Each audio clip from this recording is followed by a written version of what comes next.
नमस्ते, आपका स्वागत है। क्या आपको यह कहानी पसंद आ रही है? तो सब्सक्राइब करें और नोटिफिकेशंस ऑन कर लें। एक ज़माना था जब जेनिस हॉलोवे की आंखों में ब्रूस के लिए प्यार झलकता था। वह एक अच्छा आदमी था और इस बात से कोई इनकार नहीं कर सकता था।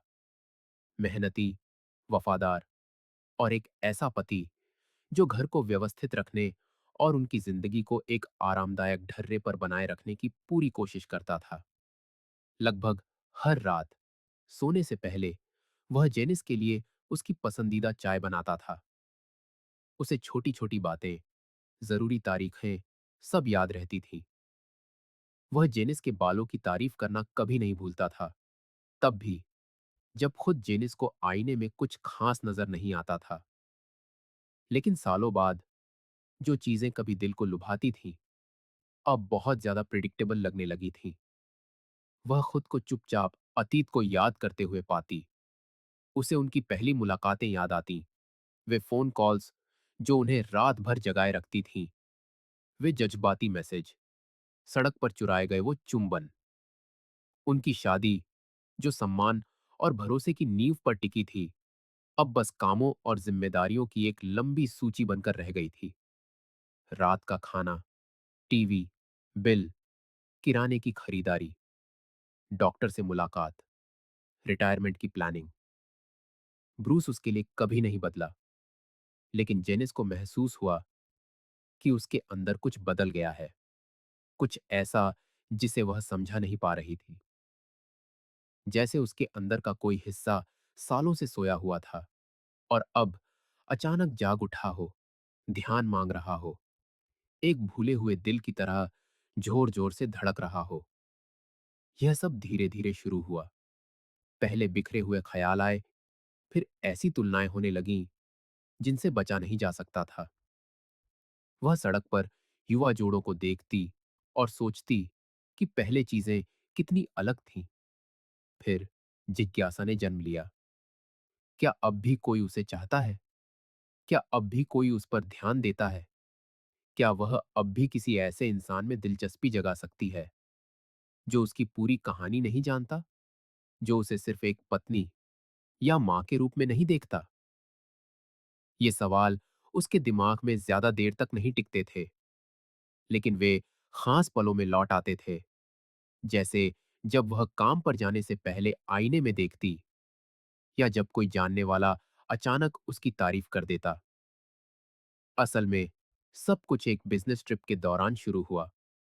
जेनिस डेनवर में एक कॉन्फ्रेंस में गई थी और लंच के दौरान वह दूसरी ब्रांच के एक सहकर्मी के बगल में बैठी जो उससे कुछ साल छोटा था। उसने बातचीत शुरू की, उसके हार की तारीफ की, उसके कपड़ों के अच्छे चुनाव पर टिप्पणी की। बात लंबी खिंचती चली गई।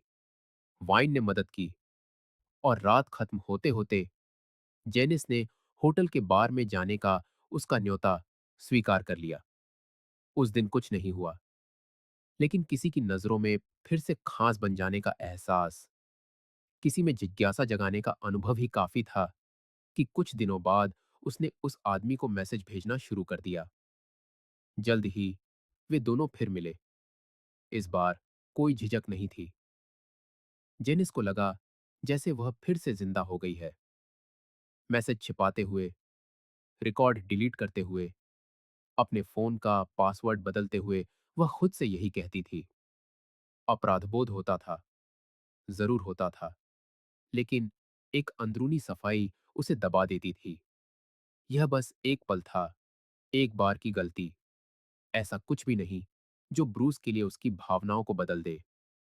और वह इस पर यकीन करती थी कि प्यार और धोखा एक साथ मौजूद रह सकते हैं, कि नयापन की चाहत इंसान की फितरत है, कि इतने सालों तक एक ही इंसान, एक ही जिंदगी को समर्पित रहने के बाद वह इसकी हकदार थी।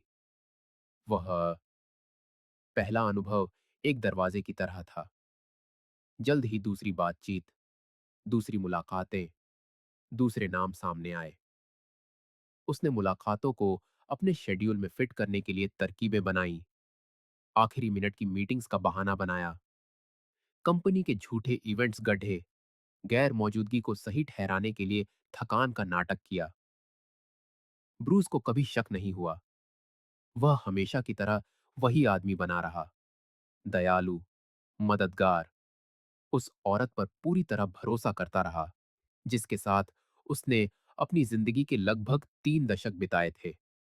और यह बात अजीब तरह से जेनिस को और भी ज्यादा घुटन महसूस कराती थी। वह जितना अच्छा बर्ताव करता, जेनिस उतना ही ज्यादा सवाल करती कि वह क्या कर रही है। लेकिन यह बस एक पल के लिए होता। उसके बाद वह इस ख्याल के आगे झुक जाती कि उसे और अनुभव करने की और जीने की, खुद के उस हिस्से से फिर से जुड़ने की जरूरत है जो बर्तनों, बिलों और खामोश दिनचर्या के बीच कहीं खो गया था। एक दिन जब वह एक नेटवर्किंग इवेंट में मिले एक आदमी के साथ मुलाकात के बाद बाहर निकली, तो वह एक पार्क से गुजरी और एक बेंच पर बैठे एक बुजुर्ग जोड़े को देखा। उस आदमी ने औरत का हाथ धीरे से पकड़ रखा था, जैसे वह दुनिया की सबसे कीमती चीज हो। उस तस्वीर ने उसे अंदर से हिला दिया, क्योंकि एक पल के लिए जेनिस ने उस जोड़े में खुद को और ब्रूस को देखा। देखा कि वे क्या बना रहे थे और क्या खो रहे थे। लेकिन उसने अपना सिर झटक दिया और उस ख्याल को दूर कर दिया। खुद से कहा कि वह अभी भी जवान है, कि उसके पास अभी भी वक्त है, कि यह सब आखिरी नहीं है। अगले दिनों में वह एक लिटरेचर टीचर से मिली, फिर शिकागो के एक अच्छे विधुर से जो काम के सिलसिले में बहुत यात्रा करता था। हर नया चेहरा एक पल का उत्साह लाता, एड्रेनालाइन की एक लहर जो उन खाली जगहों को भर देती जिनका वह सामना करने से बचती थी। यह हमेशा एक ही जैसा होता था, बातचीत, जिज्ञासा, तारीफ, मुलाकातें, राज। पैटर्न खुद को दोहराता रहा, लेकिन वह दिखावा करती कि यह नया है। जब कोई ज्यादा जुड़ने लगता तो वह पीछे हट जाती। यह खेल तभी तक काम करता था जब तक रिश्ता हल्का फुल्का रहता, जब तक इसमें कोई मांग शामिल नहीं होती, जब तक यह बिना नतीजों वाली आजादी का भ्रम बनाए रखता। जेनिस का मानना था कि सब कुछ उसके नियंत्रण में है, कि वह अपनी दोहरी जिंदगी को कभी दरारों से फिसलने नहीं देगी, कि जो कुछ वह दूसरे मर्दों के साथ बंद दरवाजों के पीछे करती है, उसका उस प्यार से कोई सीधा संबंध नहीं है जो वह ब्रूस के लिए महसूस करने का दावा करती है। लेकिन जो वह नहीं जानती थी या जानने का नाटक नहीं करती थी, वह यह था कि हर झूठ देर सवेर सच्चाई के सामने अपनी ताकत खो देता है, और यह कि चूक की रेत पर बना महल खुलासे की पहली लहर का सामना नहीं कर सकता। वह घर आती, ब्रूस के साथ खाना खाती, वही शो देखती, उसके काम की कहानियां सुनती। उसने अपने देवर के लिए तोहफा चुनने में भी उसकी मदद की। जब वह सरप्राइज डिनर बनाने की कोशिश में चावल जला बैठा तो वह हंसी भी। बाहर से वह एक परफेक्ट पत्नी थी, अंदर से एक थकी हुई अभिनेत्री जो एक ऐसा किरदार निभा रही थी जिसका अब कोई मतलब नहीं था। लेकिन वह ऐसे चलती रही जैसे किस्मत कभी हिसाब नहीं मांगेगी, जैसे खेल के नियम साफ और हमेशा के लिए सुरक्षित थे, जैसे दो दुनियाओं के बीच जीना मुमकिन था बिना बीच रास्ते में गिरे। और वह शायद अनिश्चित काल तक ऐसे ही चलती रहती, जब तक कि कोई उसे बहुत गौर से न देख लेता, जब तक कि कोई शब्द गलत मुंह से न निकल जाता, जब तक कि कोई छोटी सी भी डिटेल उस राज का दरवाजा न खोल देती। और जेनिस की जिंदगी जैसी वह उसे जानती थी खत्म हो गई। उस सुबह ब्रूस ये सोचते हुए काम पर पहुंचा कि यह बस एक और आम दिन होगा। तयशुदा मीटिंग्स, जमा हुई स्प्रेडशीट्स और मशीन से वही कड़वी कॉफी। वह एक बीमा कंपनी में एक छोटी टीम का मैनेजर था, और व्यस्त दिनचर्या के बावजूद उसे अपना काम पसंद था। वह हमेशा कर्मचारियों के साथ माहौल को हल्का रखने की कोशिश करता था और जब भी समय मिलता, वह युवा लोगों को प्रोत्साहित करने के लिए उनसे बातें करता। वहां उसकी इज्जत थी, उसकी काबिलियत और उसके व्यवहार दोनों के लिए। वह उस तरह का बॉस था जिसे इंटर्न्स की पत्नियों के नाम याद रहते थे, पूछता था कि उनकी पढ़ाई कैसी चल रही है और जब कोई निराश लगता तो मदद की पेशकश करता। इस दिन ब्रूस टीम के सबसे नए इंटर्न्स में से एक के साथ बैठा था जिसका नाम डायलन था, जो 20-22 साल का एक थोड़ा शर्मीला लेकिन मेहनती लड़का था। यह बस एक छोटी सी बातचीत थी, जैसी एक कॉफी से दूसरी कॉफी के बीच होती है। ब्रूस ने पूछा कि वह नए माहौल में कैसे ढल रहा है, क्या उसे किसी मार्गदर्शन की जरूरत है। और बातचीत के बीच में बिना किसी इरादे के एक साधारण सा वाक्य कहा, मेरी पत्नी भी इवेंट्स का काम करती है, हर समय आती जाती रहती है। हमारी शादी को 25 साल हो गए हैं। यकीन करोगे? डायलन अजीब तरह से हंसा, नजरें चुरा लीं और विषय बदलने की कोशिश की। इस बात ने ब्रूस का ध्यान खींचा, जिसने स्वाभाविक रूप से जोर देकर पूछा कि क्या वह किसी को डेट कर रहा है। तभी उस नौजवान ने कुछ ऐसा कहा जिसे ब्रूस कभी नहीं भूल पाएगा। डायलन झिझका, लेकिन फिर एक कबूलनामे वाले अंदाज में कहा, मैं एक शादीशुदा औरत को डेट कर रहा था, लेकिन यह कुछ समय पहले की बात है। बहुत उलझा हुआ मामला था। वह कहती थी कि उसका पति बहुत व्यस्त रहता है, थोड़ा ठंडा मिजाज का है। वह फिर से जिंदा महसूस करना चाहती थी। ब्रूस ने अपनी भौहें सिकोड़ी। उसे यह अजीब लगा, लेकिन उसे कुछ शक नहीं हुआ। फिर डायलन ने एक बेवकूफी भरी टिप्पणी की तरह कहा कि वह औरत 50 से ऊपर की थी। उसका नाम जेनिस था और वह कॉरपोरेट इवेंट्स आयोजित करने का काम करती थी। ब्रूस वहीं जम गया, जैसे किसी ने उसके सीने में बिजली दौड़ा दी हो। यह एक इत्तेफाका हो सकता था, बेशक, लेकिन नाम, पेशा और ब्यौरा, इसे नजरअंदाज करना नामुमकिन था। उसने बिना कोई प्रतिक्रिया दिए डायलन को देखा। डायलन, यह समझे बिना कि उसने कितनी गंभीर बात कह दी है, कहता रहा। वह मजेदार थी, सुरुचिपूर्ण, आत्मविश्वास से भरी हुई, लेकिन वह अचानक गायब हो गई। मुझे लगता है कि उसके पति को पता चल गया या वह ऊब गई। ब्रूस ने अपना चेहरा शांत रखा, बड़ी मुश्किल से थूक निकला और बातचीत खत्म कर दी। वह खड़ा हुआ, कहा कि उसे कुछ जरूरी काम निपटाना है और धड़कते दिल के साथ कमरे से बाहर निकल गया।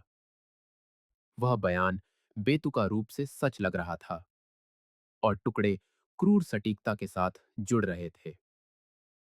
यह ऐसा था जैसे एक आईना जमीन पर गिर गया हो और हर टुकड़ा उसकी जिंदगी के एक हिस्से की ओर इशारा कर रहा था जो बिना किसी चेतावनी के नष्ट हो रहा था। घर जाते समय कार में ब्रूस ने खुद को समझाने की कोशिश की कि यह बस एक गलतफहमी है। शायद डायलन ने नाम में गलती की हो, शायद वह मनगढ़ंत बातें कर रहा हो, लेकिन गहराई में वह पहले से ही जानता था। उसे वे स्थितियां याद आने लगीं जो पहले सामान्य लगती थीं और अब एक नया वजन रखती थीं। आखिरी मिनट की यात्राएं, वे मीटिंग्स जो बहुत लंबी लगती थीं, मूड में अचानक बदलाव, परिवार की योजनाओं से बचने के लिए दिए गए बहाने। उसने इतना भरोसा किया था कि उसने कभी कोई सवाल ही नहीं किया। अब उसका भरोसा एक घुटन भरे शक में बदल गया था। जब वह घर पहुंचा तो ब्रूस अंदर आया और जेनिस को आवाज दी। वह बेडरूम में थी, अपने फोन में लगी हुई थी। जब उसने उसे देखा तो वह मुस्कुराई और कहा कि उसने बाद में खाना ऑर्डर करने के बारे में सोचा था। ब्रूस ने उसे ऐसे देखा जैसे वह किसी और को देख रहा हो। उसने सीधे पूछा, क्या कोई ऐसी बात है जो तुम्हें मुझे बतानी है? जेनिस हल्के से मुस्कुराई, यह सोचकर कि यह कोई मजाक है। ब्रूस ने सवाल को और गंभीरता से दोहराया। उसने जवाब दिया कि वह नहीं जानती कि वह किस बारे में बात कर रहा है। तभी उसने डायलन का नाम लिया। उसने कहा कि उसने उससे बात की थी, कि उसने जो बताया वह सुना, कि उसने सब कुछ विस्तार से बताया। जेनिस की मुस्कान गायब हो गई। वह कुछ सेकंड के लिए स्थिर रही, विषय बदलने की कोशिश की। कहा कि वह नहीं जानती कि डायलन कौन है, कि उसने जरूर चीजों को गलत समझ लिया होगा। ब्रूस बस घूरता रहा।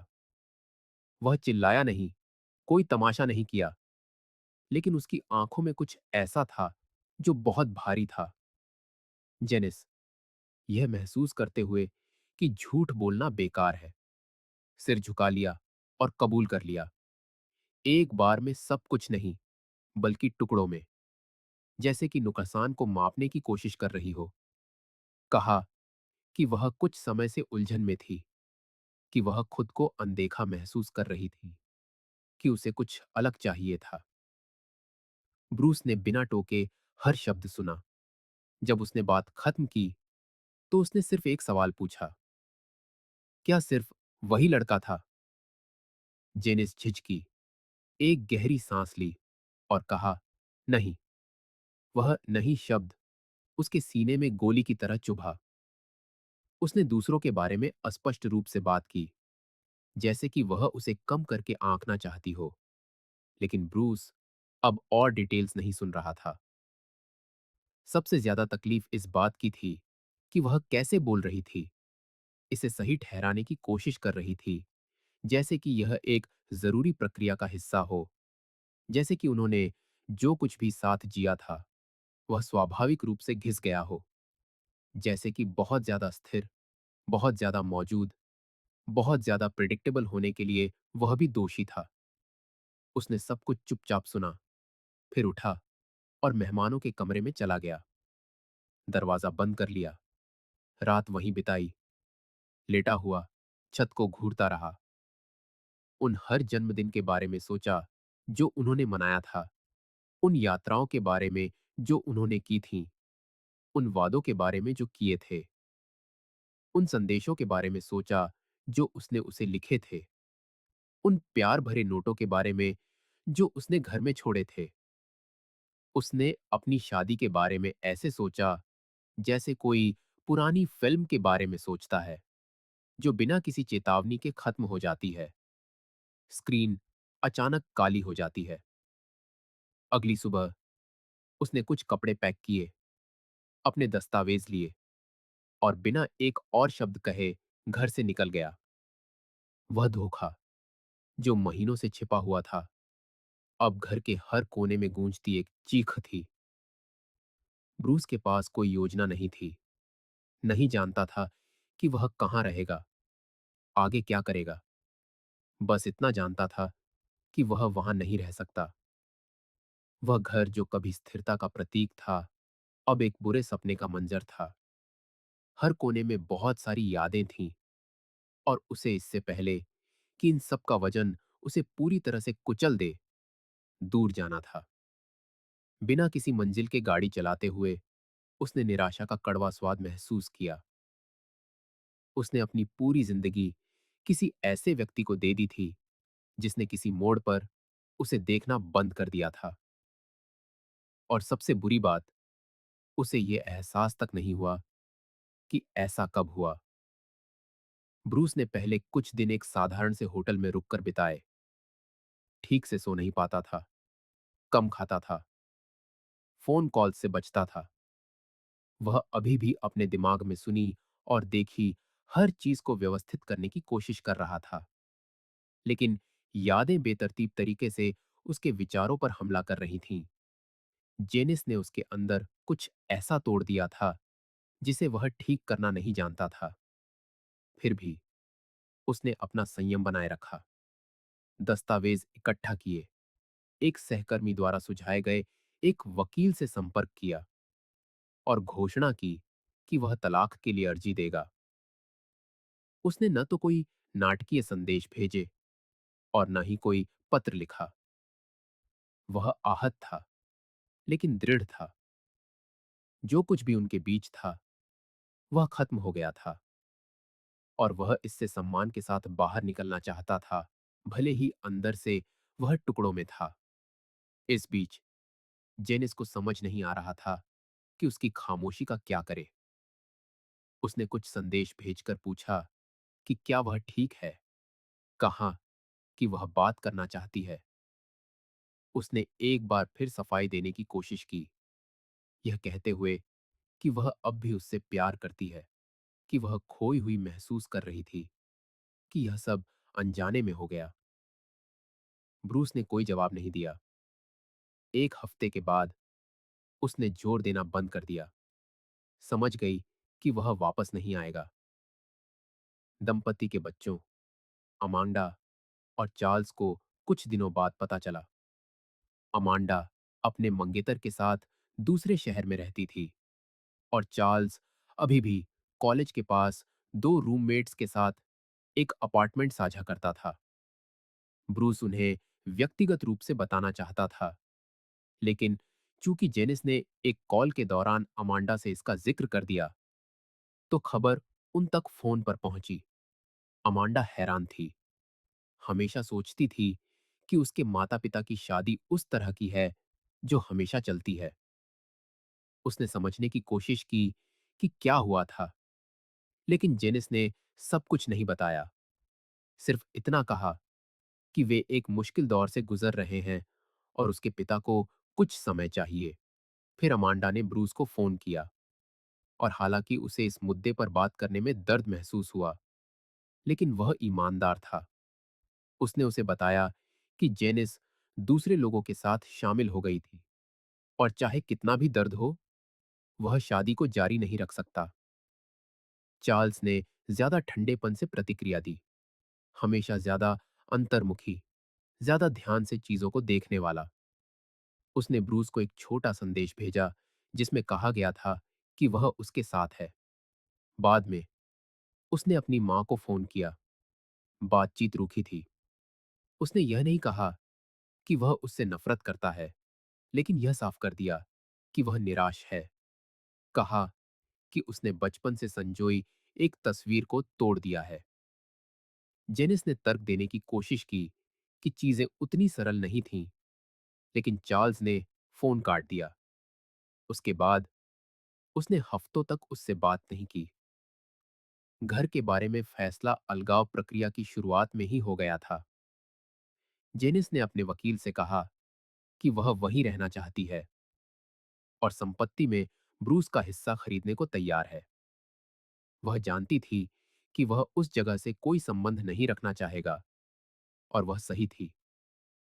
ब्रूस सहमत हो गया, सिर्फ अपने आधे हिस्से के लिए एक उचित कीमत मांगी और बीच में किसी भी भावनात्मक बातचीत को शामिल नहीं करना चाहता था।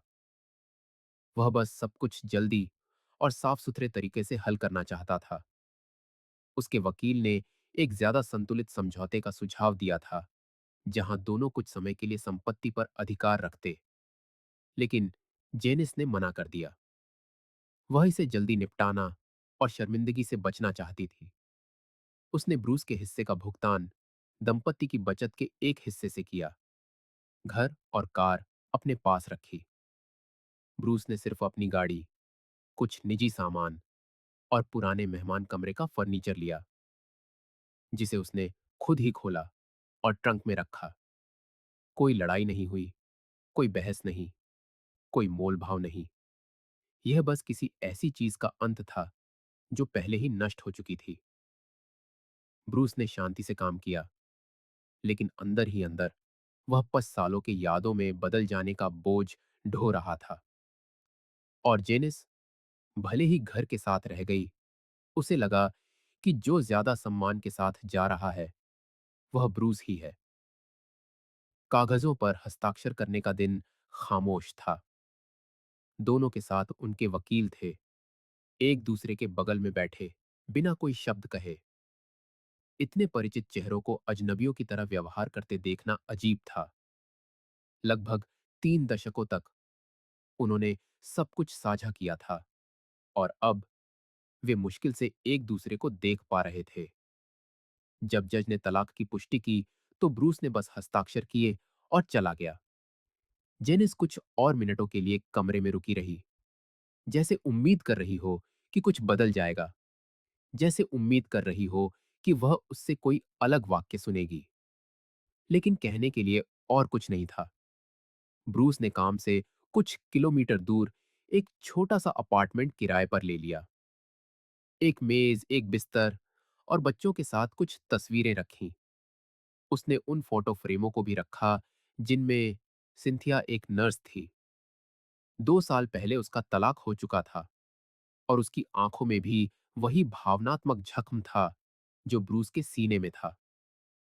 उन्होंने मामूली विषयों पर बात करना शुरू किया, फिर उबरने की कहानियां, मोहभंग, जबरदस्ती की नई शुरुआतें सामने आईं। उसने उसे बताया कि उसे अपने पति की बेवफाई का पता तब चला जब उसने एक सहकर्मी के जिम प्रोफाइल पर उसकी एक दूसरी औरत के साथ तस्वीर देखी। कहा कि वह रातों तक रोती रही, जब तक कि एक दिन उसने घर छोड़ने, एक नए शहर में जाने और कुछ नया करने का फैसला नहीं कर लिया। ब्रूस ने ध्यान से सुना और महीनों में पहली बार उसे लगा कि वह किसी ऐसे व्यक्ति के सामने है जो उसे बिना किसी जजमेंट के समझता है। उनकी मुलाकातें लगातार होने लगीं। वे रविवार को एक साथ दोपहर का भोजन करते, किताबें बदलते, एक सामान्य जोड़े की तरह एक साथ किराने का सामान खरीदते। ब्रूस अभी भी अतीत के अवशेषों को ढो रहा था, लेकिन सिंथिया के साथ वह बोझ हल्का लगता था। दोनों ने एक दूसरे के साथ बिना किसी जल्दबाजी, बिना किसी जबरदस्ती की उम्मीदों के अपनी जिंदगी फिर से बनाना शुरू कर दिया। उसने खुद को फिर से हंसते हुए, योजनाएं बनाते हुए, नई संभावनाओं के लिए खुलते हुए देखा।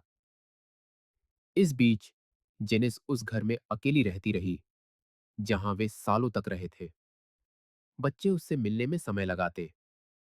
उसने कुछ कमरों का नवीनीकरण कराया, फर्नीचर को हिलाने की कोशिश की, नए पर्दे खरीदे, जैसे कि बाहरी बदलाव से वह अंदर के खालीपन को भर सकती है। उसने ऐप्स पर मिले 2 आदमियों को कुछ समय के लिए डेट किया, लेकिन मुलाकातें सतही थीं। कोई उसकी कहानी नहीं जानता था, कोई उसके साथ इतना लंबा नहीं रहा था कि यह जान सके कि वह असल में कौन थी।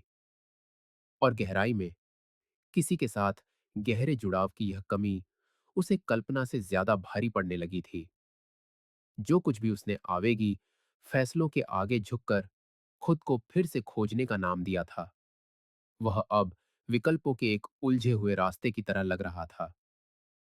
जेनिस ने यह जोर से नहीं कहा, लेकिन अंदर ही अंदर पछतावा बढ़ रहा था। एक ऐसी भावना जिसे स्वीकार करना मुश्किल था। यह ऐसा था जैसे उसने अपने ही हाथों से कोई बहुत नाजुक चीज तोड़ दी हो और अब बिखरे हुए टुकड़ों को देख रही थी, जिन्हें वापस जोड़ना नामुमकिन था। और बच्चों से आने वाली हर खामोशी, हर ठंडा संदेश, ब्रूस का हर नजरअंदाज किया गया टेक्स्ट उस बात को और पुख्ता करता था जिसे वह नकारने की कोशिश कर रही थी। उसने अपना ही घर किसी ऐसी चीज के लिए बर्बाद कर दिया था जो टिकी भी नहीं। ब्रूस ने दूसरी ओर हल्केपन का मूल्य खोजा था। बहुत लंबे समय के बाद पहली बार उसे लगा कि उसे एक संपूर्ण और स्नेह के योग्य व्यक्ति के रूप में देखा जा रहा है। इसलिए नहीं कि वह परफेक्ट था, बल्कि इसलिए कि उसने हिम्मत नहीं हारी थी। और धीरे धीरे धोखे से खुला जख्म किसी ऐसे व्यक्ति की निरंतर उपस्थिति से भरने लगा जो उसकी तरह जानता था कि शून्य से फिर से शुरुआत करने का क्या मतलब है। तलाक के बाद के पहले कुछ महीने जेनिस ने एक ऐसी अवस्था में बिताए जिसे वह खुद भी परिभाषित नहीं कर सकती थी। वह हर समय दुखी नहीं थी, न ही खुश। वह कुछ ऐसा महसूस कर रही थी जो छिपे हुए खालीपन के ज्यादा करीब था। घर बहुत बड़ा, बहुत शांत लगता था। उसने उस खामोशी को नवीनीकरण से भरने की कोशिश की। फर्नीचर बदला, लिविंग रूम को फिर से पेंट कराया, नई पेंटिंग्स खरीदी, जैसे कि भौतिक स्थान को बदलकर वह अपने दिमाग को धोखा दे सकती है और यह दिखावा कर सकती है कि यह एक नया अध्याय है। वह कुछ बार रात के खाने के लिए बाहर गई, पुराने दोस्तों से फिर से जुड़ी, एक डेटिंग ऐप में शामिल हुई और कुछ आदमियों से बातें करने लगी। यह उसका खुद को यह बताने का तरीका था कि वह अभी भी जिंदा है, कि उसने अपना आकर्षण नहीं खोया है, कि वह अभी भी आकर्षक है। पहले तो बातें अच्छी चली, तारीफें आसानी से मिली, वादे भी। वह एक तलाकशुदा आदमी से मिली, उसके साथ 2 बार बाहर गई। वह सुखद था, मजाकिया था, लेकिन सब कुछ सतही लगा। फिर एक रियल एस्टेट एजेंट आया जो बहुत ज्यादा बोलता और कम सुनता था। फिर एक व्यवसायी आया जो सिर्फ अपनी पूर्व पत्नी और गुजारा भत्ते के बारे में बात करता था। उनमें से कोई भी उसे ब्रूस की याद नहीं दिलाता था। ऐसा नहीं था कि उसे हूबहू ब्रूस जैसा ही कोई चाहिए था, पर जितने भी लोगों से वो मिली, वे सब अंदर से खोखले महसूस होते थे। उन अजनबियों के साथ बेजान मुलाकातों का सिलसिला, जिन्हें इस बात से कोई फर्क नहीं पड़ता था कि वो असल में कौन है, अब उस पर बोझ बनने लगा था।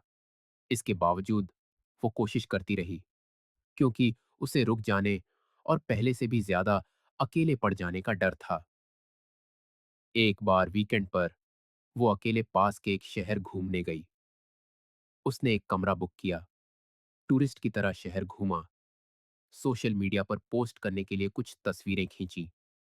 वो दुनिया को और खुद को यह दिखाने की कोशिश कर रही थी कि वो ठीक है, कि वो आजाद है और नई संभावनाओं से भरी है। रात को जब वो एक रेस्टोरेंट में अकेली डिनर कर रही थी, उसकी नजर एक उम्रदराज जोड़े पर पड़ी। वे एक दूसरे को देखकर एक अटूट अपनेपन के साथ मुस्कुरा रहे थे। पति अपनी पत्नी के लिए मीट का टुकड़ा ऐसे काट रहा था मानो यह कोई रोजमर्रा का बेहद मामूली और सहज काम हो। जेनिस ने ऐसा दिखाया जैसे उसे कोई फर्क नहीं पड़ा, लेकिन होटल पहुंचते ही वो 2 घंटे तक फूट फूट कर रोई। ब्रूस के घर छोड़ने के बाद यह पहली बार था जब वो उसके लिए रोई थी। उस रात उसे शिद्दत से एहसास हुआ, उसने किसी ऐसे इंसान को खो दिया था जो उससे सच में प्यार करता था और उसे खोखले वादों और बेमतलब के लम्हों के लिए छोड़ दहा दिया था, जिनकी कोई याद तक बाकी नहीं रहती। एक रात अपनी स्कूल की पुरानी दोस्त पामेला ग्रिग्स से बात करते हुए जेनिस का दर्द छलक पड़ा। उसने कहा कि उसे लगा था कि वो जिंदगी को फिर से खोज रही है, पर अब उसे एहसास हो रहा है कि वो उस अकेली चीज से दूर चली गई है जिसका कोई मतलब था। उसने बताया कि उसे किसी के साथ छोटी छोटी खुशियां बांटना कितना याद आता है। बगल के कमरे से किसी की हंसी सुनना, किसी का यह पूछना कि वो सुरक्षित घर पहुंची या नहीं। उसने कहा, ब्रूस परफेक्ट नहीं था, पर वो सच्चा था। पामेला ने खामोशी से उसकी बात सुनी, फिर उसका हाथ थामकर एक सीधी सी बात कही, हमें स्थिरता की कीमत तभी समझ आती है जब पैरों के नीचे से जमीन खिसक जाती है। यह बात कई दिनों तक जेनिस के दिमाग में हथौदे की तरह बजती रही। धीरे धीरे अजनबियों के साथ मुलाकातों का सिलसिला कम होने लगा। शुरुआती रोमांच की जगह अब एक भावनात्मक थकान ने ले ली थी। उसने बाहर जाना कम कर दिया, खुद के लिए बहाने बनाना बंद कर दिया। उसे अपने भेजे हुए कुछ मैसेजेस और अपने उस बर्ताव पर शर्म आने लगी जो कभी उसे आजादी का एहसास दिलाता था। उसे उस वक्त के बारे में सोचकर पछतावा होने लगा जो उसने एक ऐसी चीज को खोजने में बर्बाद कर दिया जो पहले से ही उसके पास थी। और फिर एक और भी दर्दनाक ख्याल आया। ब्रूस दर्द और तकलीफ में जरूर गया था, लेकिन स्वाभिमान के साथ। दूसरी तरफ उसे घर, गादी और अपराध बोध मिला था। यह कोई बराबरी का सौदा नहीं था। अलगाव के 3 साल बाद जेनिस एक दवा की दुकान पर कुछ जरूरी सामान खरीद रही थी, जब कुछ ऐसा हुआ जिसकी उसने उम्मीद नहीं की थी। शेल्फ से दवा उठाते हुए जब उसने बगल में देखा, तो वहां ब्रूस खड़खड़ाता दिया था। उसके साथ एक खूबसूरत महिला थी और उसकी गोद में एक छोटी बच्ची जो जोर जोर से हंस रही थी। वो महिला सिंथिया थी, उसकी नई पत्नी, और बच्ची उसकी पोती थी, जिसकी देखभाल में ब्रूस मदद करता था। वे दोनों बेहद शांत और सुकून में लग रहे थे, जैसे जिंदगी ने एक पूरा चक्कर काटकर आखिरकार उन्हें सही जगह पर पहुंचा दिया हो। जेनिस खुद को रोक नहीं पाई और झट से शेल्फ के पीछे छिप गई। उसने अपनी तेज धड़कनों को काबू करने की कोशिश की। उसे लगा था कि वो ब्रूस को किसी और के साथ देखने के लिए तैयार है, लेकिन इस तस्वीर ने उसे अंदर तक तोड़ दिया था। उसकी मुस्कान, जिस तरह उसने बच्ची को हल्के से पकड़ रखा था, जिस तरह सिंथिया ने प्यार से उसका हाथ छुआ था, यह उस जिंदगी की एक तस्वीर थी जिसे उसने खुद अपने हाथों से फेंक दिया था। ब्रूस ने उसे देख लिया था। उसने बस अदब से सिर हिलाया। जेनिस हिम्मत करके पास गई और बात शुरू करने की कोशिश की। उसने कहा कि उसे यहां देखकर हैरानी हुई। ब्रूस ने विनम्रता से, लेकिन बिना किसी उत्साह के जवाब दिया। उसने बस इतना कहा, उम्मीद है तुम ठीक हो, और वापस सिंथिया की तरफ मुड़ ढह गया। जेनिस कुछ पल वहीं खड़ी ही रही, समझ नहीं पा रही थी कि क्या कहे। उस छोटे और सीधे से जवाब ने सब कुछ कह दिया था। उसमें गुस्सा नहीं था, लेकिन कोई जगह भी नहीं थी। ऐसा था मानो उसने हर उस अध्याय को बंद कर दिया था जिसमें जेनिस अभी भी दिखने की कोशिश कर रही थी। वीडियो देखने के लिए धन्यवाद। अगर आपको यह पसंद आया तो चैनल को सब्सक्राइब करना और नोटिफिकेशन ऑन करना ना भूले, ताकि आप कोई भी अपडेट मिस ना करें। मिलते हैं अगली बार।